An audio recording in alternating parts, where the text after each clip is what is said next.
Billions vanish every year into a shadowy world the public can't see. Secret wars, hidden experiments, and top-secret technology funded by a CIA budget you'll never know exists. What really happens in America's black budget, and who decides the fate of nations in silence? Let's dive in. Chapter 1. Birth of the Shadow Agency. The year is 1945. World War II is over. Europe lies in ruins. Japan smolders from atomic fire, and a new shadow creeps across the globe, the Soviet Union. Stalin's Red Army controls half of Eastern Europe, and Washington fears communism spreading like wildfire. However, the US does not have a professional spy agency. During the war, America relied on the OSS, brave men and women, but amateurs compared to the Soviet KGB. Even Britain's MI6 didn't fully trust them. In 1947, President Harry Truman signed the National Security Act. From its pages, a new entity is born, the Central Intelligence Agency. Not an army, navy, or air force, a permanent spy network operating in peacetime, accountable only to the president. Its mission: gather intelligence, run covert operations, and if necessary, interfere in other nations. Invisible power, fueled not by tanks or planes, but by money. Untraceable, limitless, and secret. Chapter 2. The money no one could see. The Marshall Plan. Officially, it was America's grand project to rebuild Europe after the war. 4 years, $13 billion, food, machinery, and fuel to keep desperate nations from collapsing into communism. However, hidden in the fine print was something few Americans were ever aware of. 5% of Marshall Plan funds, nearly $700 million, was secretly diverted to the CIA. This money never built factories, it never bought bread. Instead, it was funneled into elections, bribes, propaganda, and covert influence. Think about it. Shell companies in Switzerland, offshore accounts in the Caribbean, suitcases of cash moving across borders. This was the birth of the black budget, money unaccountable to taxpayers, invisible to oversight, and powerful enough to reshape governments. And once that door opened, the CIA would never close it. Over time, black budgets would come not just from foreign aid, but from arms deals, drug trade links, and global banking networks.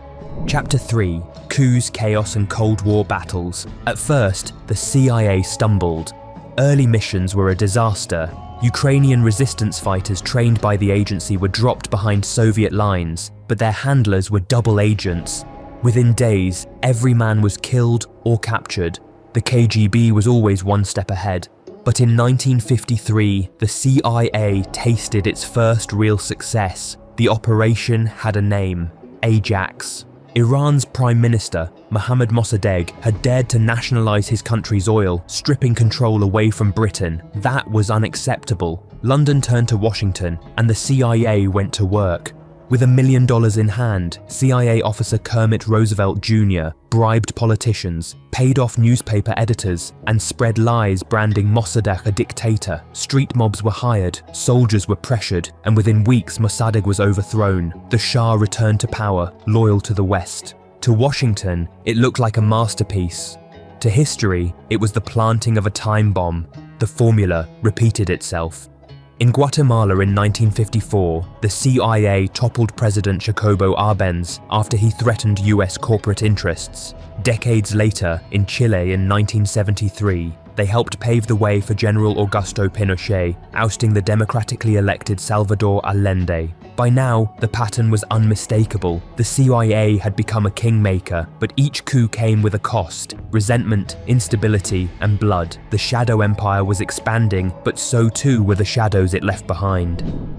Chapter 4. Experiments in Darkness. The Cold War wasn't just fought with coups and bribes, it was fought inside minds, bodies, and societies themselves.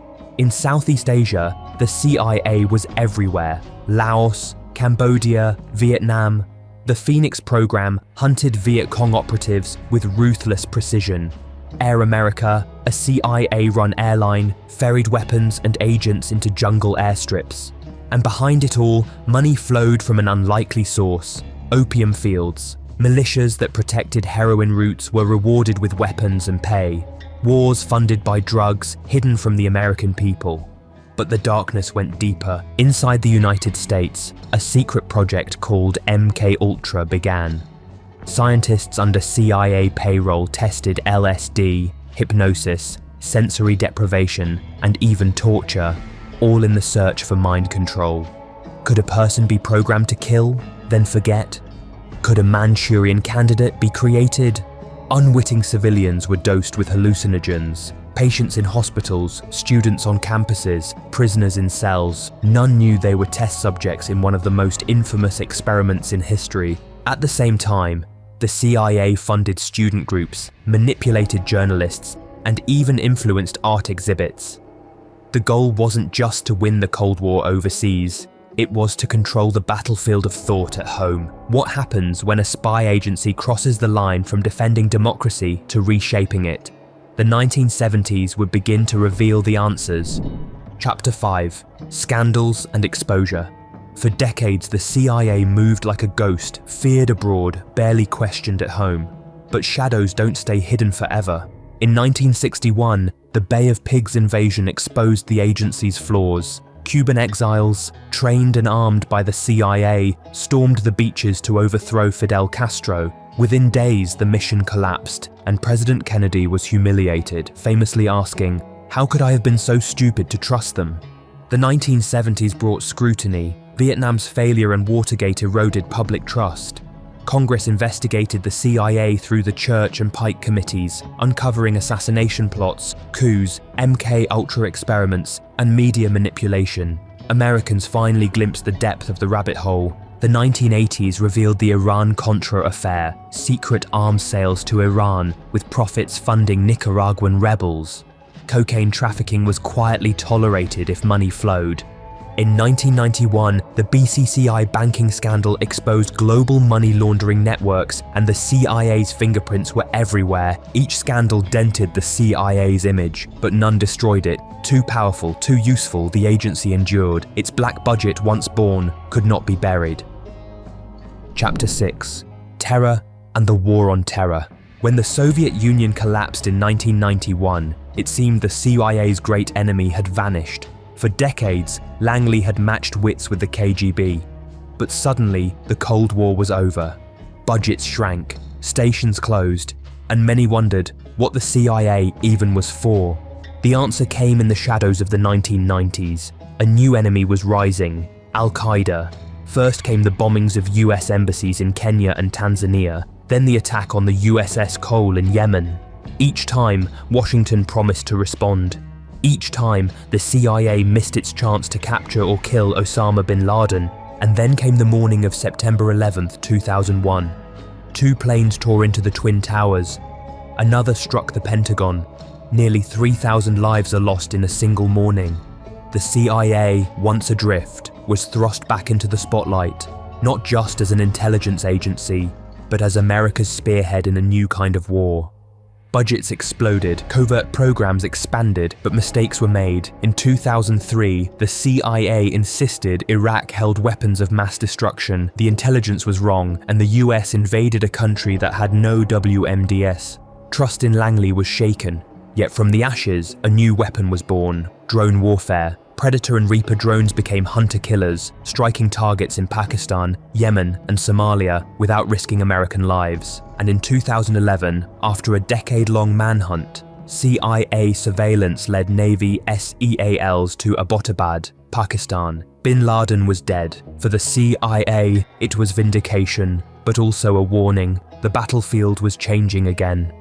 Chapter 7: The Digital Battlefield and New Rivals. The 21st century spy war is not fought with trench coats and briefcases, it's fought with data, phone calls, bank transfers, flight logs, oceans of information. The CIA knew it needed a new kind of weapon.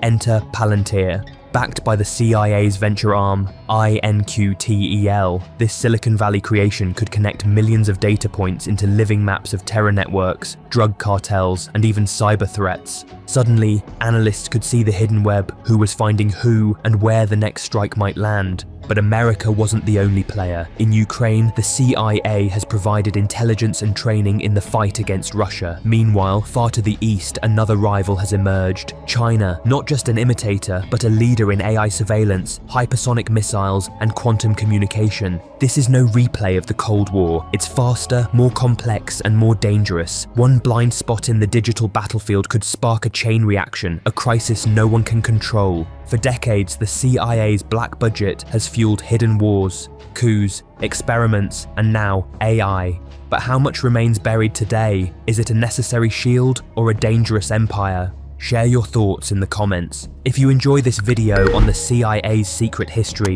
like and subscribe for more hidden stories.